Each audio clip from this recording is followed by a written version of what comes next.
Bem-vindos a mais um vídeo. Hoje eu gostaria de tratar sobre a relação entre a teologia sagrada e as outras ciências. Apesar da teologia sagrada ser superior a todas as outras ciências, é interessante sabermos que há uma relação mútua entre elas. Porque apesar da teologia sagrada ser superior a todas as outras ciências e sendo capaz até de julgá-las justamente porque os seus princípios vêm da revelação divina, a teologia sagrada serve-se da filosofia para receber dela o seu instrumental racional. Pois bem, como isso se dá, é o que vamos saber. Bem, antes de tudo, eu não sou nem teólogo e nem filósofo, sou só um cara que fica estudando quando tem tempo e quando pode. Santo Tomás, no seu comentário à Física de Aristóteles, e vemos aqui no livro 1, lição 1, ao comentar o início da metafísica, ele expõe aqui no número 2 da primeira lição. 3 podem ser as razões desse desejo natural de saber. Primeira, que toda coisa deseja naturalmente a sua perfeição. Assim, disse que a matéria deseja a forma, como o imperfeito deseja a sua perfeição. Dessa maneira, o intelecto pelo qual o homem é aquilo que é, considerado em si mesmo, é em potência todas as coisas, mas não é conduzido ao ato senão pelo conhecimento, pois, antes de as inteligir, nenhuma das coisas existe nele, como se diz no livro 3º De Anima. Assim, cada um naturalmente deseja a ciência, como a matéria deseja a forma. Segunda, porque qualquer coisa tem uma inclinação natural para a sua própria operação. Como diz o adágio, né? O agir segue o ser. Como o que tem calor tem inclinação para aquecer, o que tem peso para mover-se para baixo. Entretanto, a operação própria do homem, enquanto o homem é conhecer. A operação própria do homem, o efeito, é por causa disso que ele se distingue de todas as demais coisas. Deste modo, o desejo do homem naturalmente se inclina ao conhecer e, por conseguinte, ao saber. Terceira, porque cada coisa é desejável para que se una ao seu princípio, pois é nisso que consiste a perfeição de cada coisa. Por isso o movimento circular é perfeitíssimo, como se prova o livro 8º da Física. Porque o fim se une ao princípio. Ora, as substâncias separadas, que são como os princípios do intelecto humano, e com relação a elas se tem o intelecto humano como imperfeito ou imperfeito, não se une ao homem senão pelo intelecto. E por isso, nisso consiste a felicidade última do homem. E por causa disso, o homem naturalmente deseja a sabedoria. E não obsta esse desejo, se alguns homens não se dedicam ao estudo dessa ciência, pois sempre desejam aquele fim. Embora sejam desviadas da busca desse fim por algum motivo, como por causa da dificuldade de alcançá-lo, ou mesmo por causa de outras ocupações. Isso explica a existência dos hábitos intelectuais, que nós chamamos de disciplinas, que são artes e ciências, porque é graças à arte e à ciência, sejam essas artes liberais do serviço, que o homem se aperfeiçoa. E a ciência pode ser de duplo modo, especulativa ou prática. Há 3 ciências que são práticas, sabemos, que são a ética, a econômica e a política. E há diversas outras ciências que são especulativas, ou seja, ciências que são um fim em si mesmo, cujo fim é simplesmente o homem superar um estado de ignorância, dentre as quais a principal delas é a metafísica, dentre as que, podemos dizer, são alcançáveis pela luz natural da razão. E a teologia sagrada, como Santo Tomás demonstra na primeira questão, da prima pars, no segundo artigo, a teologia sagrada é uma ciência, tá? Mas, como é demonstrado depois, é uma ciência, digamos assim, um tanto imperfeita. Mas isso não significa que não seja divina.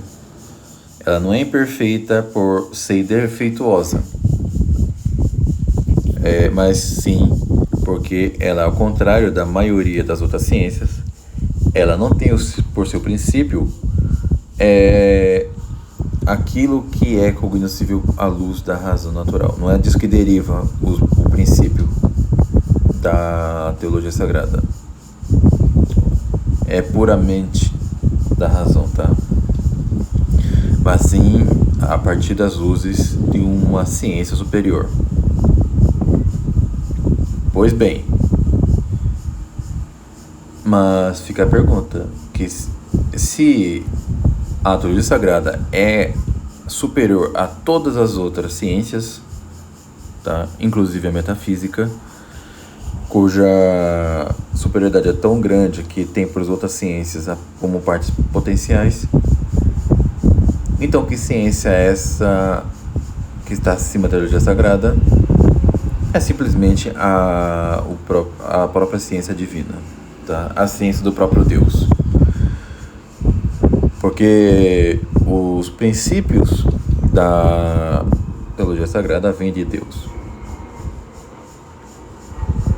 Ora, mas alguém poderia até objetar se isso não tornaria a teologia sagrada inferior. Visto porque, se é assim, é porque os princípios dela vêm de uma autoridade, e o argumento da autoridade é geralmente considerado o mais fraco. No entanto, isso não se dá com respeito a Deus, porque Deus é a máxima autoridade. Logo, a ciência obtida na teologia sagrada deve ser a mais certa de todas, justamente porque vem da própria ciência divina. Pois bem, isso nos leva a examinar como é a relação entre a teologia sagrada e as outras ciências, tá? Ou, resumidamente, a filosofia. O Gardel, ele ensina que há harmonia entre as duas sabedorias, a divina e a humana, justamente porque a sabedoria divina é a sabedoria simplíter, tá? Gardel escreve o seguinte: em razão de sua origem comum, a divina sabedoria, filosofia e teologia não podem se contradizer face a um mesmo objeto. Não há duas verdades, como defenderam mais ou menos abertamente os averroístas, ou, como se diz de modo corrente, há acordo entre a razão e a fé. Aí depois ele coloca aqui: a teologia tem um poder extrínseco de regência sobre a filosofia. A título de sabedoria suprema, a teologia pode exercer, e de fato exerceu, uma dupla influência sobre a filosofia. Uma influência positiva, antes de tudo, de direção, na medida em que propõe à filosofia problemas ou soluções que esta não teria considerado. também diz que há uma influência negativa de salvaguarda, sem ter de intervir no próprio processo da reflexão filosófica. A teologia tem, a título de sabedoria suprema, o direito de julgar as conclusões da filosofia e de então declará-las falsas se forem manifestamente contrárias a seus dados mais certos. Pois bem, esse primeiro ponto é interessante, tá? Em razão de sua origem comum, a divina sabedoria, filosofia e teologia não podem contradizer face ao mesmo objeto. Peguemos, por exemplo, o exemplo do darwinismo, tá? No ponto em que o darwinismo ensina o transformismo. Eu não vou aqui comentar os outros pontos do darwinismo, tá? Porque não posso dizer se são teológica ou metafisicamente errôneos. Mas o que eu sei que é absolutamente errôneo no darwinismo é o transformismo. Isto é, que uma mesma matéria individuada pode adquirir uma outra forma substancial que transforma essa mesma matéria em uma outra espécie, tá? Ou seja, uma espécie gerando outra espécie. Isso, à luz da razão natural, não é admissível e tampouco à luz da teologia sagrada, da revelação. Mas, ainda que tente argumentar que há uma certa racionalidade nisso e não há, só o fato de contradizer a teologia sagrada já devemos considerar errônea, tá? Outro ponto, que aí não tem nada a ver com o darwinismo, mas que tem a ver com a teologia. Peguemos o exemplo do poligenismo. Isto é, que os nossos primeiros pais, tá? Que poderiam ter sido criados diretamente por Deus, mas teria sido mais de dois, e não apenas Adão e Eva. Tá? O poligenismo, à luz da razão natural, faz sentido. Tá? Faz sentido à luz da razão natural. No entanto, a teologia sagrada pode julgá-lo como falsa. Por quê? Porque a revelação nos diz que os primeiros pais foram Adão e Eva. Razão porque tem que ser dois pais, tá? Para que, depois que Eva e Adão pecassem, o pecado original fosse transmitido a todos os outros homens. Isso é teologicamente certo, tá? E não faz sentido o católico adotar o poligenismo. Pois bem,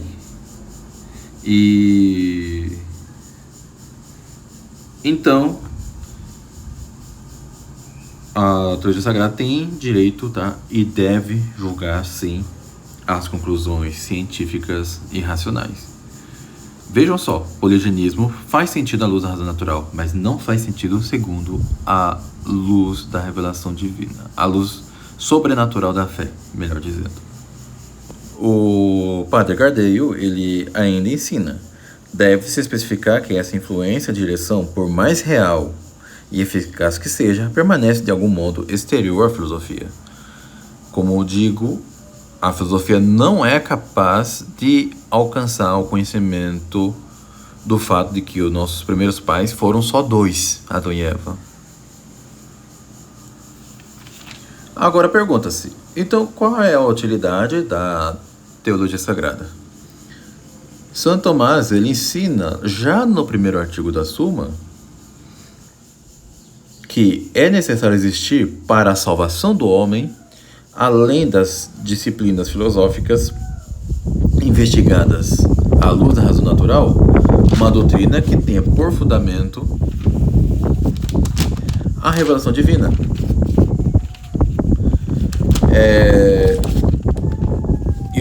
Ele diz que, primeiro, porque o homem está ordenado para Deus como para um fim que ultrapassa a compreensão da razão. Como diz Isaías, o olho não viu, ó Deus, fora de ti, o que preparaste para aqueles que te amam. Ora, é preciso que o homem dirigisse suas intenções e suas ações para um fim antes que conheça esse fim. Era, pois, necessário para a salvação do homem que essas coisas que ultrapassam sua razão lhe fossem comunicadas por revelação divina. Até mesmo com relação ao que a razão pode investigar a respeito de Deus, foi preciso que o homem também fosse instruído por revelação divina. Com efeito, a verdade sobre Deus pesquisada pela razão humana chegaria apenas a um pequeno número depois de muito tempo e cheia de erros. No entanto, do conhecimento dessa verdade depende a salvação do homem que se encontra em Deus. Assim, para que a salvação chegasse aos homens com mais facilidade e maior garantia, era necessário fossem eles instruídos a respeito de Deus por uma revelação divina. Portanto, além das disciplinas filosóficas investigadas pela a luz natural da razão, é necessário uma doutrina sagrada tida por revelação. Essa daí, meus amigos, é a teologia sagrada, cujos princípios só podem ser conhecidos pela luz sobrenatural da fé. Agora, onde entra a utilidade da filosofia nesta parte? Foi dito que, antes que pelo fato dos princípios da teologia sagrada só pudessem ser conhecidos a luz sobrenatural da fé, a teologia sagrada é uma ciência imperfeita em comparação com a própria metafísica e também a física. No entanto, a razão por que o conhecimento obtido à luz sobrenatural da fé ser de origem divina, que é também o conhecimento mais perfeito e mais certo. No entanto, o nosso intelecto ele é menos perfeito do que o intelecto angélico e mais ainda que o intelecto divino. Então podemos dizer que é necessário, para ordenar os princípios da teologia, que é cognoscível pela revelação, que a filosofia trabalhasse justamente para ordenar esses princípios. O Padre Gardel, ele ensina: a filosofia fornece à teologia seu instrumental racional. A filosofia, por sua vez, presta serviço à teologia ao lhe assegurar o conjunto de instrumentos racionais que lhes são necessários para se constituir em ciência. No entanto, como essa função, a filosofia permanece subordinada à ciência do revelado, se diz que ela age agora a título de serva da teologia. É o que nós chamamos em latim de ancilla theologiae. Isso quer dizer o seguinte: isso acontece não porque a teologia é inferior à filosofia. O instrumental racional da filosofia é necessário justamente porque o nosso intelecto é imperfeito comparado com a dos anjos e do intelecto divino. Isso daí, Santo Tomás, ele ensina, deixa eu ver aqui, no artigo 5. Ele coloca o seguinte: como essa ciência é a um só tempo especulativa e prática, ultrapassa todas as outras, tanto as especulativas como as práticas. Entre as ciências especulativas, deve-se considerar a mais excelente aquela que é a mais certa ou a que tem a matéria mais excelente. Ora, sob esse duplo aspecto, a doutrina sagrada supera as outras ciências especulativas.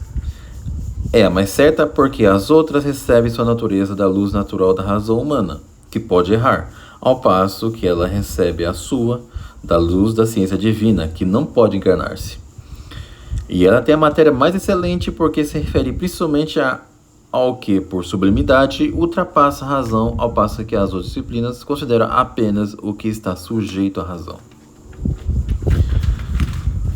Entre as ciências práticas, a mais excelente é a que está ordenada ao fim mais alto, como acontece com a política em relação à arte militar, pois o bem do exército está ordenado ao bem da polis.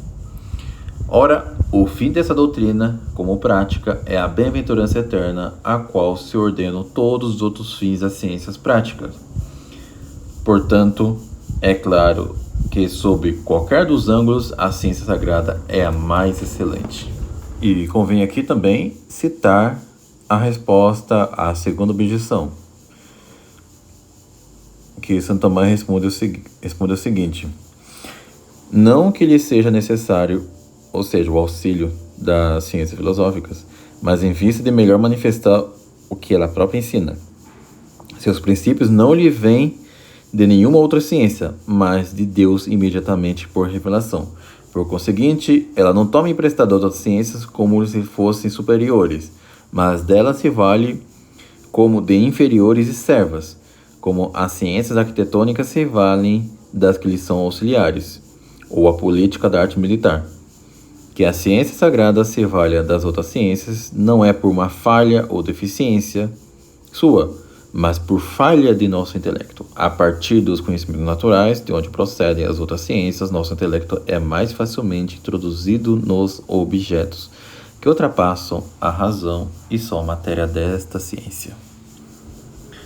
Por isso que dizer que a filosofia é maior ou superior à teologia, só porque a teologia se utiliza da filosofia, é como dizer que um serrote é mais necessário e perfeito que o carpinteiro, só porque o carpinteiro usa o serrote. Não faz sentido nenhum. O serrote é um instrumento do carpinteiro, assim como a filosofia é o instrumento da teologia. E é interessante terminar citando o padre Cardeio, que ele diz o seguinte: originariamente não pode haver e não há senão uma sabedoria, que é a sabedoria simplícita, né? Que é de Deus. Mas como há duas ordens do ponto de vista da criatura, a ordem natural e a ordem sobrenatural, mas não do ponto de vista de Deus, reconhece no homem a existência de duas ciências supremas correspondentes. A sabedoria natural, aquela que, por exemplo, Aristóteles alcançou, tá? E a sabedoria sobrenatural.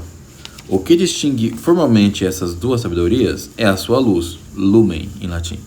A primeira, a filosofia, está sob lumen rationis, luz da razão, ou luz natural da razão, melhor dizendo. E a segunda, a teologia, está sob a lumen fidei, luz da fé, ou luz sobrenatural da fé. A filosofia considera verdades enquanto são acessíveis à razão e a teologia enquanto reveladas. Dito resulta que, tendo sua luz e, consequentemente, os seus princípios próprios, a filosofia é uma ciência autônoma e que, remontando à primeira causa, bem merece título de sabedoria. Mas é sabedoria natural. Tá? Contudo, ela permanece inferior à teologia, pois só alcança Deus indiretamente, a partir das criaturas. Como isso já tratamos várias vezes, né? Quando eu resolvi combater o ateísmo, tá? E quando expliquei as 5 vias. E sobretudo porque a lumen rationis é menos elevada que a lumen fidei, tá? E a lumen rationis, ela só pode alcançar a lumen fidei através da graça santificante, tá?